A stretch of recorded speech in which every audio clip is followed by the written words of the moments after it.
24 மணி நேரம்னா 24 மணி நேரத்தில் எவ்வளோ நேரம் நீங்கள் அவரை நினச்சிங்க, இதுதான் கேம். மீண்டும் அந்த நன்றி உணர்வு வந்ததுன்னா கடவுளாக மாறிடும்.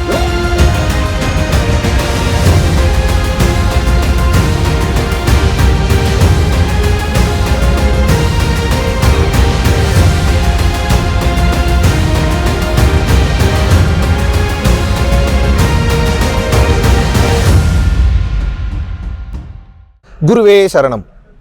அனைவருக்கும் வணக்கம். நீங்கள் சாதாரணமான ஆளே கிடையாது அப்படின்னு சொல்லி கேள்விப்பட்டிருப்பீங்க.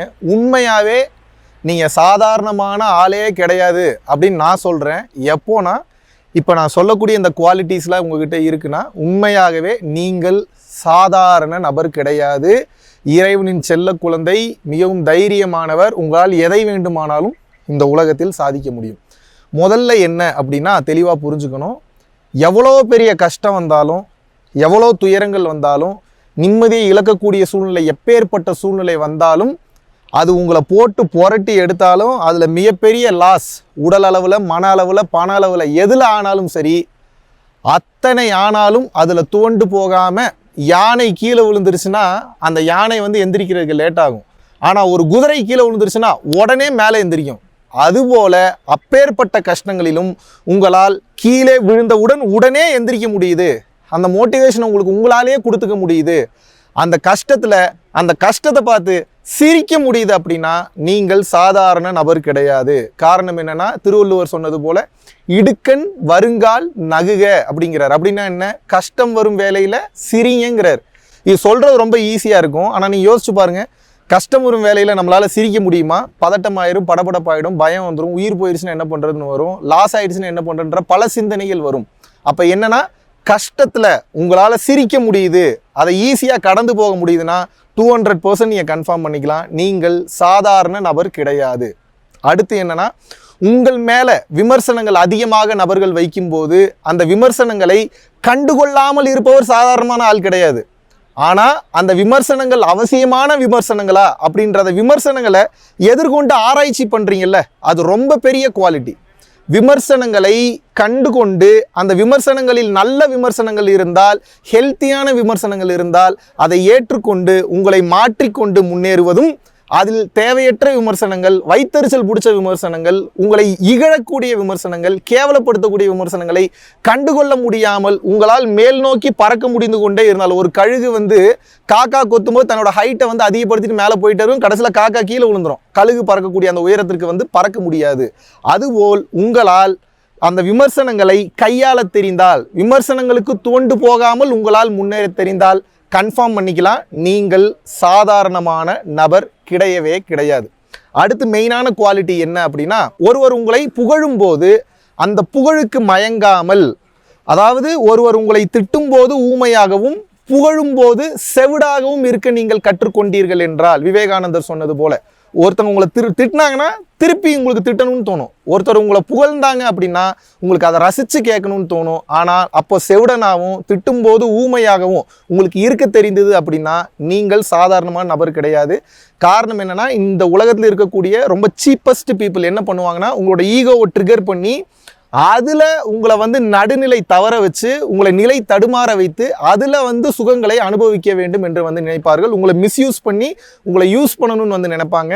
உங்களோட ஈகோவை ட்ரிகர் பண்ணி விட்டால் உங்கள்கிட்ட இருந்து எதை வேணாலும் அடைய முடியுன்றது அவங்களுக்கு தெரியும். அப்போ உங்கள் ஈகோவை ட்ரிகர் பண்ணும்போதும் அதில் நீங்கள் நடுநிலை தவறாமல் ஸ்டெபிளாக ஹேண்டில் பண்ண நீங்கள் கற்றுக்கிட்டீங்கன்னா நீங்கள் நிச்சயமாக சாதாரணமான நபரே கிடையாது. இதை புரிந்து கொள்ள வேண்டும். இதையெல்லாம் கடந்த நிலையில் அடுத்த முக்கியமான குவாலிட்டி என்னன்னா, இப்போ ஒவ்வொரு மனிதர்கள் ஒவ்வொரு மாதிரி பிறக்கிறாங்க. அப்போ சில மனிதர்கள் பிறக்கும் போதே சில பிரச்சனைகளோட பிறப்பாங்க. உடல் ரீதியாக, மன ரீதியாக சில பிரச்சனைகளோட பிறப்பாங்க. அதை காரணம் காட்டி இந்த உலகம் உங்களை தவிடுபொடியாக்கும் போது, உங்களை மட்டம் தட்டும் போது, தாழ்த்தி பேசும்போது, இன்டென்ஷன் தவறாக காட்டும் போது அதையெல்லாம் கண்டுகொள்ளாமல் என்னால் இதை சாதிக்க முடியும் என்ற மனநிலையோடு இந்த வெளியே இருக்கக்கூடிய அந்த நபர்களுடைய உந்துதல்களுக்கு, தவறான உந்துதல்களுக்கு கீழ்ப்படியாமல் உங்களுடைய தன்னம்பிக்கையும் உங்களோட மனநிலையும் ஸ்ட்ராங்காக வச்சுட்டு நீங்கள் பயணம் பண்ணுறீங்க, நிச்சயமாக நீங்கள் சாதாரண நபர் கிடையாது. ஒரு சில நபர்கள் இறைவனின் பெயரை சொல்லி உங்களை ஏமாற்றும் போது, இறைவனின் பெயரை சொல்லி உங்களை மிஸ்கைடு பண்ணும்போது, இறைவன் பேரை சொன்னாவே சில பேர் வந்து அது உண்மைதான் நம்பிடுவாங்க. ஆனால் அது உள்ளுக்குள்ளே இருக்கக்கூடிய ஆழமான ஞானம், உண்மையான அர்த்தம், உண்மையான ஞான விளக்கம், ஞான பொருள் விளக்கம் வந்து தெரியாது. இது எப்படி அப்படின்னா, இப்போ வந்து அன்னப்பறவைக்கு தண்ணியும் பாலும் ஊற்றி வச்சிட்டிங்கன்னா பாலை மட்டும் தனியாக பிரித்து எடுத்துரும். அதுபோல் இப்போது கண்ணாடி கல்லையும் டைமண்டையும் போட்டோம்னா அந்த டைமண்ட் மெர்ச்சன்ட்ன்றவர் என்ன பண்ணுவார்னா கண்ணாடி கல்லை விட்டுட்டு டைமண்டை மட்டும் கரெக்டாக எடுத்துருவார். அதுபோல மின்னுவதெல்லாம் பொன்னல்ல என்பது போல உங்கள் கண்ணு முன்னாடி ஏகப்பட்ட பொருட்களை நான் வைத்தாலும், ஏகப்பட்ட தத்துவ விளக்கங்களை வந்து இறை சார்ந்து வைத்திருந்தாலும், ஏன்னா இறைவன் தான் ஹையஸ்ட் ஃபார்ம் ஆஃப் இன்டெலிஜென்ஸ், இறைவன் தான் உயர்ந்த கட்டத்தில் நம்ம அடைய வேண்டிய பொருள், மெய்ப்பொருள். அப்போ அந்த பாதையை நோக்கி போகிறது தான் நமக்கு அவசியமான ஒன்று. அப்போ நம்ம அங்கே வந்து தப்பாக வந்து போகிறதுக்கு வந்து ரொம்ப வாய்ப்பு இருக்குது, சில தவறான வழிகாட்டுதல்ல. அப்போது இறை சம்பந்தமான விஷயத்தில் உங்களுக்கு தெளிவான சிந்தனை முடிவெடுக்க தெரியுது அப்படின்னா, இறை சம்பந்தமான விஷயங்களில் சரியானது அசலானது எதுன்னு பார்த்து அந்த உபதேசங்களை உங்களுக்கு பின்பற்ற தெரிந்தது அப்படின்னா, சில உபதேசங்கள் உண்மை மாதிரியே இருக்கும் ஆனால் பொய் இருக்கும். சில உபதேசங்கள் வந்து பார்த்தீங்கன்னா பொய்ன்றதை சொல்லியே சொல்லுவான், ஆனால் நம்ம வந்து அந்த ஒரு எக்ஸைட்மெண்ட்டுக்கு வந்து அடிமையாகாமல் சரியான பாதையில் நமக்கு பயணம் செய்ய தெரிந்தது என்றால் நிச்சயமாக சொல்கிறேன், நீங்கள் சாதாரணமான நபர் கிடையாது. மெயினாக அடுத்த குவாலிட்டி என்ன அப்படின்னா, ஆண்களுக்கு பெண்கள் என்பவங்க பெரிய டிஸ்ட்ராக்ஷன், பெண்களுக்கு ஆண்கள் என்பவர்கள் பெரிய டிஸ்ட்ராக்ஷன். ஐஏஎஸ் ஐபிஎஸ் எக்ஸாம்லலாம் யூபிஎஸ்சிலலாம் என்ன பண்ணுவாங்கன்னா, அந்த இன்டர்வியூ எடுக்கிறவங்களே வந்து பார்த்தீங்கன்னா, நான் அந்த ப்ரூஃப்லாம் கொடுக்க சொல்கிறேன் பாருங்கள், அந்த இன்டர்வியூ எடுக்கிறவங்களே வந்து பார்த்தீங்கன்னா ஆப்போசிட்டில் உட்காந்துருக்கிறவங்கள ஃப்ளிட் பண்ண ட்ரை பண்ணுவாங்க. ஏன்னா அவங்களோட ஸ்டெபிலிட்டி எப்படி இருக்குன்னு, கண்கள் ஒரு மாதிரி பார்க்குறது, ஒரு மாதிரி பேசுறது, ரொமான்டிக்காக சில கேள்விகளை கேட்கும்போது ஆப்போசிட்டில் இருக்கிறவங்க நிலை தடுமாறிட்டாங்க அப்படின்னா அவங்க ஃபெயில் ஆயிடுவாங்க. காரணம் என்னென்னா, இப்போ ஒரு ஐஏஎஸ் ஐபிஎஸ் பொசிஷனில் ஒருத்தவங்களை போய் உட்கார வைக்கிறேன் அப்படின்னா அந்த இடத்துல ஆப்போசிட்டில் வரக்கூடிய பீப்புள் எப்படிப்பட்ட பீப்புளாக வேணால் வருவாங்க. அப்போ ஃப்ளட் பண்ணி இவங்களோட மைண்ட் செட்டை மாற்றி அவங்களுக்கு வேணுங்கிற காரியத்தை சாதிச்சிருவாங்க. அதனால அந்த நாடே, அந்த ஊரே, அந்த ஸ்டேட்டே வந்து பாதிக்கப்படலாம். அப்போ என்ன பண்ணுவாங்கன்னா, இவங்க என்ன மைண்ட் செட்டில் இருக்காங்க அப்படின்றத வந்து தெரிஞ்சுக்கிறக்க அந்த மாதிரியான டெஸ்ட் வைப்பாங்க. சேம் லைக் தட் உங்களை டிஸ்ட்ராக்ட் பண்ணக்கூடிய மிகப்பெரிய விஷயம் என்னென்னா உங்களோட ஆப்போசிட் ஜெண்டர். அப்போ அழகே இருந்தாலும் அந்த அழகை பார்த்து நீங்கள் மயக்கம் கொள்ளாமல் உங்களால் தெளிவாக ஒரு பாதையில் அந்த ஃப்ளிட்டிங்க்கு வந்து உட்படாமல் உங்களால் வந்து பயணம் பண்ணி போக தெரிஞ்சதுன்னா உங்களுக்கு அதுக்கப்புறம் ஜெயிக்கிறதுக்கு ஒன்றுமே இல்லை அந்த உலகத்தில். சத்தியமாக சொல்கிறேன், நீங்கள் சாதாரணமான நபர் கிடையாது. உங்களை வந்து யார் நினைத்தாலும் வந்து தடுக்க முடியாது. உங்களது உயரத்தை நீங்களே நினைத்தாலும் தடுக்க முடியாது, நீங்கள் அடைய போகிற உயரத்தை. காரணம் என்னென்னா, இந்த டிஸ்ட்ராக்ஷன்ஸ் வந்து எதிர்பாலினத்தவர் மேலே வந்து வரும். அவர்கள் வந்து தெரிந்தும் செய்வார்கள், தெரியாமலும் வந்து செய்வார்கள். அப்போ நீங்கள் அதில் போய் டிஸ்ட்ராக்ட் ஆகிடாமல் நீங்கள் மாட்டி வெளியே வந்துட்டீங்கன்னா உங்களால் மிக மிக உயர்ந்த நிலைகளை வந்து அடைய முடியும். ஸோ இந்த மாதிரி நிறைய குவாலிட்டிஸ் இருக்குது. அடுத்தடுத்த வீடியோஸில் வந்து தெளிவாக பேசுகிறேன். நன்றி, வணக்கம்.